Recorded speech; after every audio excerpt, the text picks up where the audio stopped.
issues that I think our society faces, and just kind of puts it in the future a little bit. And I don't just mean like the whole world, not just individual society. A lot of social media concepts that are kind of blown out of proportion, dating apps, etc.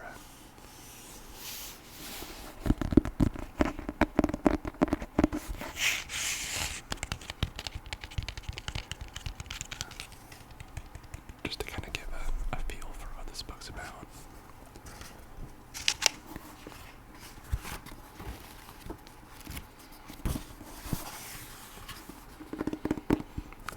The first page of the book is the technical note, and I shall read it. This book is not internet enabled. You can, however, still add comments to it, but it's very unlikely that anyone will read them. You can share this book, but not with all your friends at once. If you do share it, of course it is possible that someone will read your comments, after all, and perhaps even comment on your comments. In order to change or update the contents of this book, the publisher would need to hire someone to break into your house at night, creep over to your bookcase, and cross out or edit sentences with a felt tip pen or a ballpoint. That's possible, but very unlikely. If you want to copy this book in a print shop, it might be cheaper than buying the book, but the copy wouldn't exactly be a replica of the original. That's just a really good example of what this book's like. And it follows a couple different main characters and kind of their paths through this world. It's in the future a little bit. It takes place in a country called Quality Land, which, I mean, it gives you very 1984-esque vibes. You don't really know where it is, but very similar vibes. It's almost like a more modern rendition of 1984, talking about different issues that we're now facing today. Not just Big Brother issues.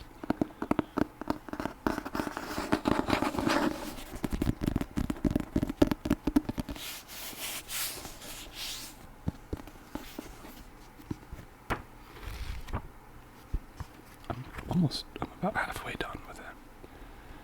And it's just been very enjoyable. I mean, it's kind of like one big Black Mirror episode. If you like that show, I'd highly recommend actually just buying the book. It's fantastic.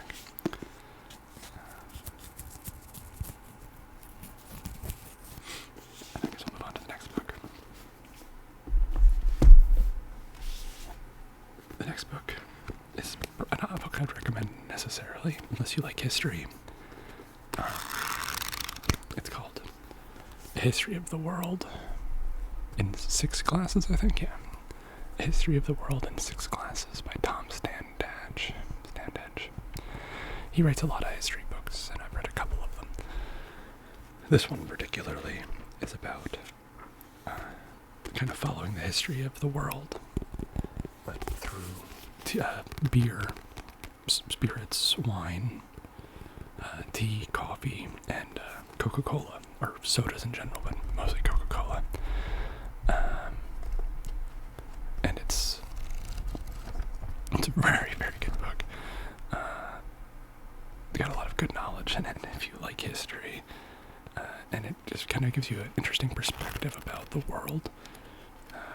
I personally think he leaves out some things that could have been important, like especially in the tea section when it's talking about kind of colonialism and all that good stuff.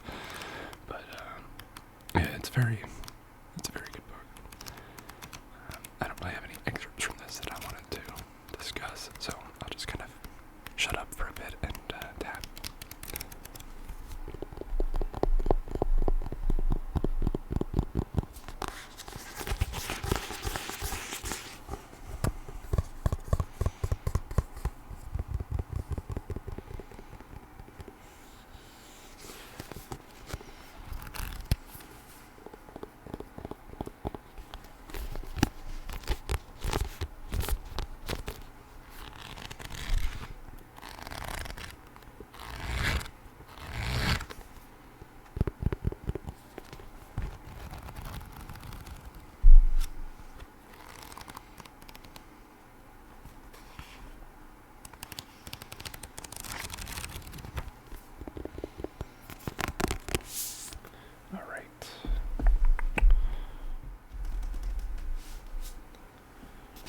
The next book I have on my list here is another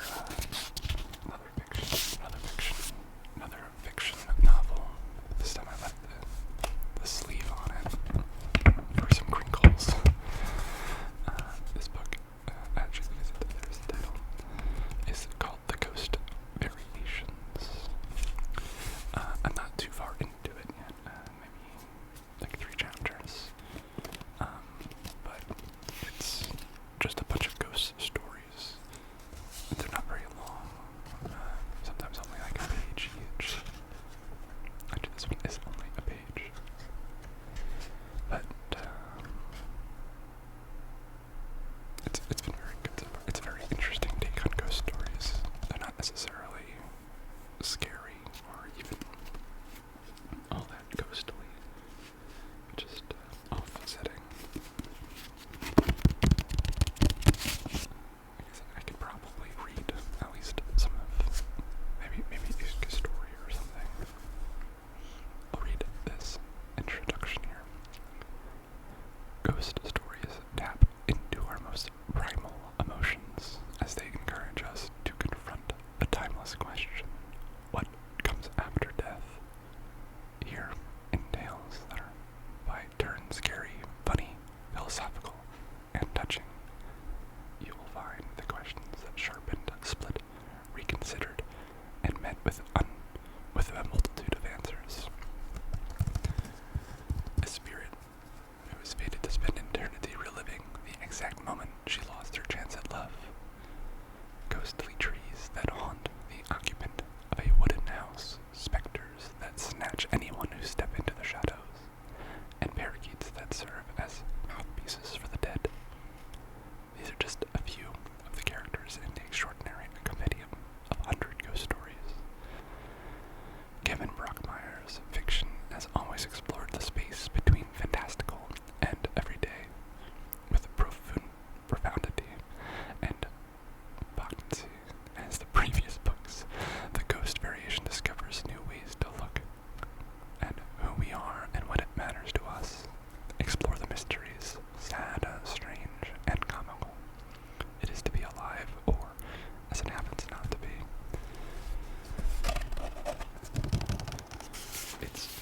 It's been rather interesting so far.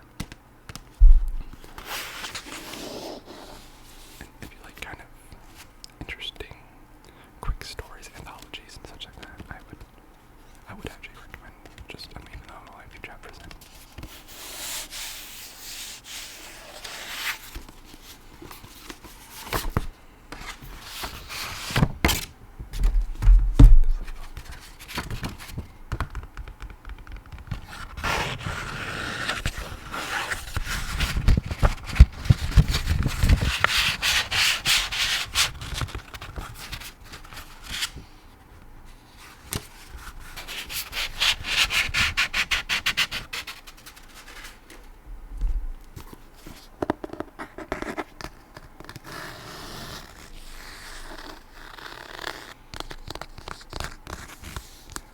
I've always really liked the sound of spines, book spines.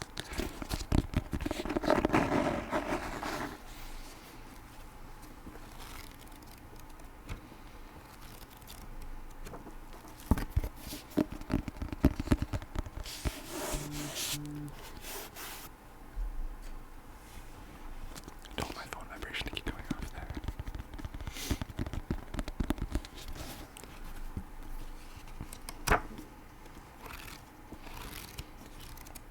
Just kind of go through a couple of the names of the stories here.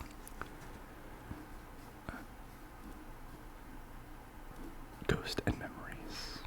Chapter 1. A notable social event. The Guidance Counselor. A hatchet, several candlesticks, a pincushion, and a top hat. Milo Crane, which is actually where I'm at, so I'm on chapter 4. Amnesia and A Long Chain of Yesterday are all in the first categories. I guess it's a lot. The next book is a manga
is absolutely wonderful in it.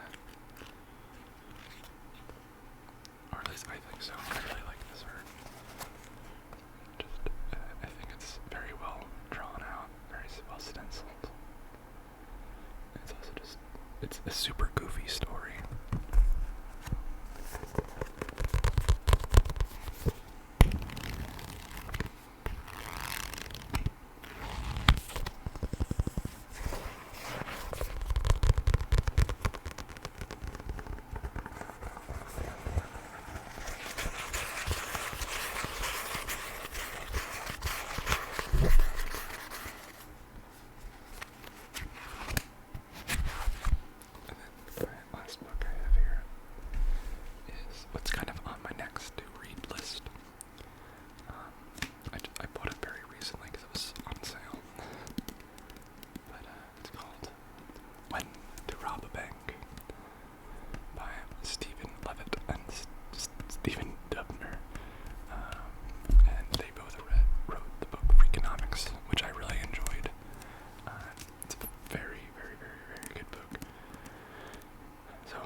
That's all.